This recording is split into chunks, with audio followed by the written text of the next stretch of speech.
All right, we're live and we are here with Daniel Browne. Daniel Browne is the author of The Energy Equation. It's a book that was published this year, which has been doing really well. It's actually at number 5 on the business charts at the W.H. Smith stores at airports. And Daniel, I'm really, really happy to be talking with you today. I'm excited to talk with you about energy and about life satisfaction. Welcome. Thank you. Hello. Good to be Hello. here. Yeah.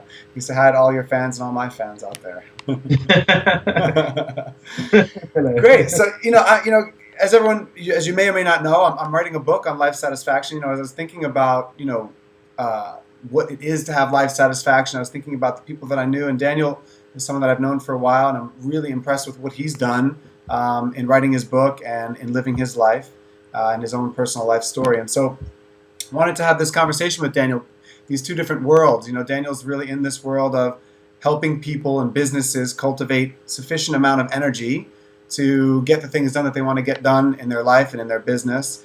And I'm really interested in, people living really satisfied lives. So we're just going to have this conversation and talk about, really, really basically talk about the relationship between those two things and what we can see are those relationships. And so, I guess, Daniel, for you, just to speak a little bit about that, what you see, as you've been working with people, the work that you've done in writing the book and actually coaching people, what do you see as the relationship between people developing enough energy in their life to do what they want and actually being satisfied with the life that they have and the career that they've got?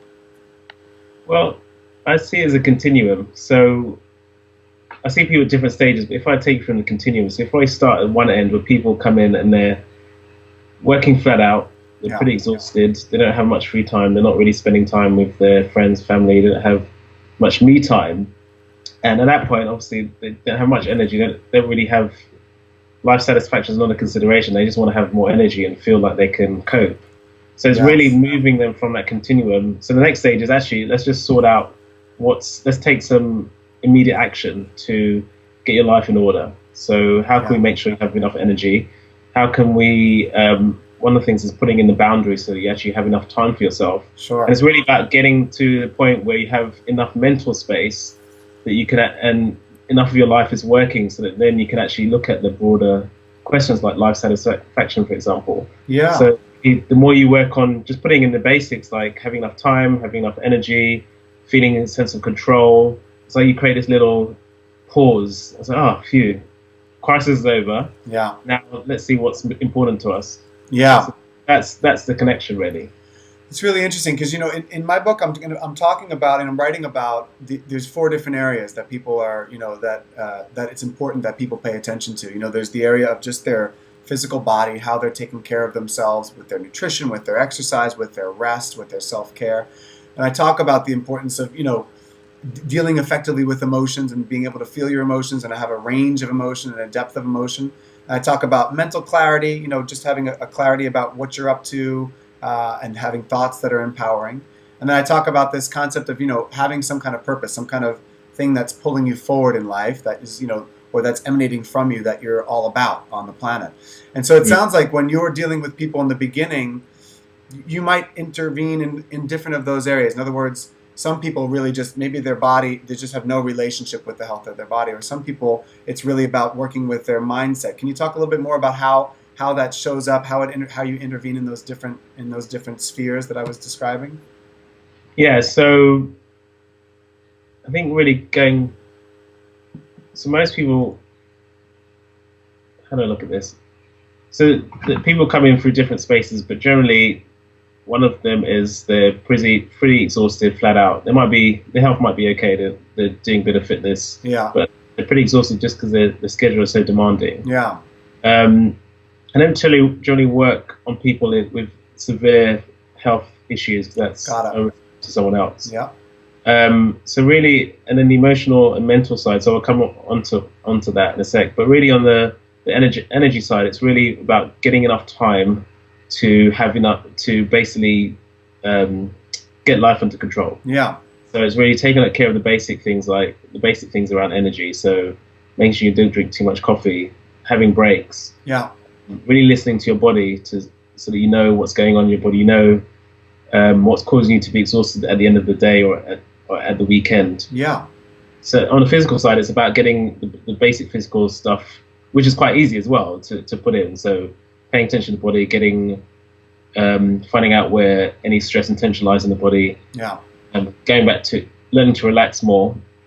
And then if you look on the emotional side, Yeah. which tends to be a bit more complicated, which more in-depth coaching comes in, but it is actually about paying attention to emotions. And actually, if you pay attention to the body, then, and I think you know this as well, if you pay attention to the body, then you'll find out what's going on with the emotions as well. Yeah, exactly. And a lot of the time when you just start to put boundaries in place, especially there's lots of things around work-life balance and putting boundaries around work and putting boundaries about life so that your work doesn't spill into life. When you start to do that, then some of the emotional stuff tends to go away as well. And that, the emotions work in layers, so then that can come up again.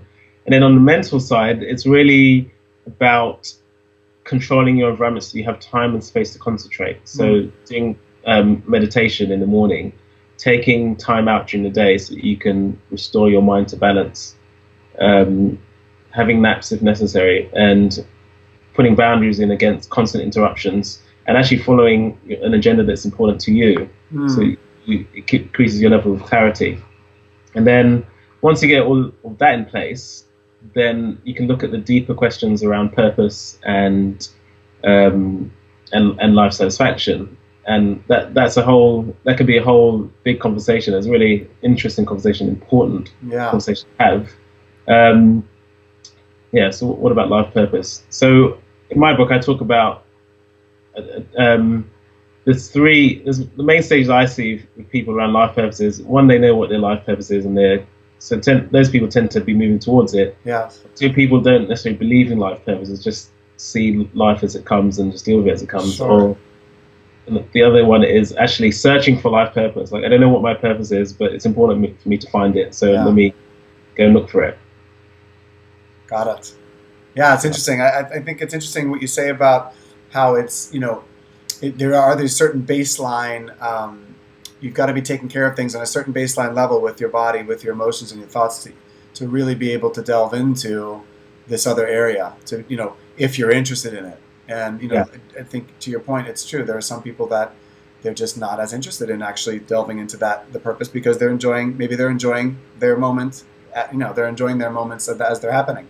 Yeah, they might be young, they're in their 20s, they're partying, they're having fun. Sure, exactly. Different life stages for sure. Exactly. And I'm curious, kind of, if you think about this spectrum, the body, the emotions, the thoughts, and the purpose, where do you find yourself? I'm always curious, for people, individuals, like, how have you woven that together? How have you, as I'm imagining, as you've written this book and you've been working with people, I know that for me, when I'm working with people, I'm always learning from the people that I'm working with and coaching. It's like they teach me something every day. So I'm wondering, as you've been working with this over the past, this is now how long? 10 years worth of you exploring this path? Yeah, pretty much. Say 8, 9 years, 10. Yeah. And so, kind of, how have you been weaving? Have you noticed how you've been weaving together these different things that, taking care of your body, taking care of the emotional range, taking care of thoughts, and getting in touch? I mean, obviously, you're in touch with something as far as purpose goes now that you've written a book. I know that wasn't originally your plan. Yeah, actually, so if I start with purpose first, I don't think I could have figured out my purpose at the beginning.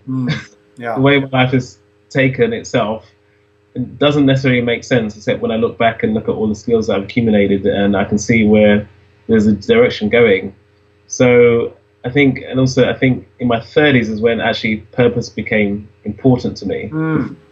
Career, I just wanted to advance. I wanted to be successful in the corporate world. I wanted to be the CEO of a company. I just wanted to be up there and get status. So I think as I got older, purpose, especially in my early 30s, like there was a sense of urgency deep within that I could feel. And it was like, okay, life is short. I need to get on and do what's important to me. Yeah. And it took me some time to decipher that. I needed to actually look at it and question it and see what was going on. And it was like a really internal drive to really get my life on track. Yes. So, yeah, and that was really interesting. And that was, I don't know if that is something that happens for everyone in their 30s, but that definitely happened to me. In terms of body, I didn't, there's been various stages where I've gone through various stages of of fitness. So there was a point where I was at peak physical fitness and I was doing half marathons. I had a year when I decided I was going to be the fittest I've ever been. That was 2 years ago. Yeah. And I dipped as well, where I didn't necessarily work out. And so I've gone through stages of doing lots of exercise and then stages of being lazy. Yeah. But also, one of the things I want to do in my book is actually look at all the other things around energy. So actually, how can you use mind over matter Yeah. in terms of energy? Is it possible to master your energy without doing any exercise? So that's what I actually explored a lot in my book. And it's funny, actually, I've come to the point where I've pretty much mastered what I think the mind over matter section is around energy. Yeah. I think actually the physical side makes life so much easier. If you exercise, it makes mastering your energy so much easier. It makes complete sense. It's a basic thing to do. I think it actually empowers everything. So now I'm back to, okay, let's take care of physical fitness, because that makes everything a lot easier. Yeah. It's kind of cool to kind of, separate them apart and then let them fall back together again. Yeah, you kind of brings a focus attention into one area and then see how it bleeds over to the others, and then maybe, look at the whole picture and then come back into another one. It sounds like that's what you've been doing. Yeah, I guess maybe it's a scientific way of viewing things, and yeah. Yeah. And this is what I'm really interested to see. This is why this project is unique, is that I'm going to be working with people actually dynamically during the process of writing the book, so that they're going to actually be working with these things over the course of a week inside of if they contribute to the campaign at a certain level, they're going to be on a series of teleconferences where they're going to be putting these things into action in their life, so that they can start to see how these things interact, like we're talking about, how their physical fitness interacts with their mental clarity, how their mental clarity helps their ability to deal with their emotional space. How getting in touch with their emotions might give them access to, what it feels like to have a purpose and why that's exciting. So that's kind of the dynamic that's going to be here. So I'm really interested to hear how that's been happening for you. That's cool. Actually, it's a great idea. I think actually that's the best way to learn, by experiencing it. Experiential learning is the best, I think. Yeah, I think it is as well. Great. There was something else I was going to ask you about, but actually I think that was really good. I really appreciate you taking some time to talk with me and just explore. There's no answer as far as how these two are related, but I think it's valuable for people to consider the relationship between their personal level of energy and how it relates to these different spheres of what I call the spheres of life satisfaction. So I really appreciate you taking the time to spend with us today. I know you've got a busy schedule, and thank you again. Cool, thank you. It's been great having a conversation with you. All right, Daniel. See you soon. See you soon. Bye.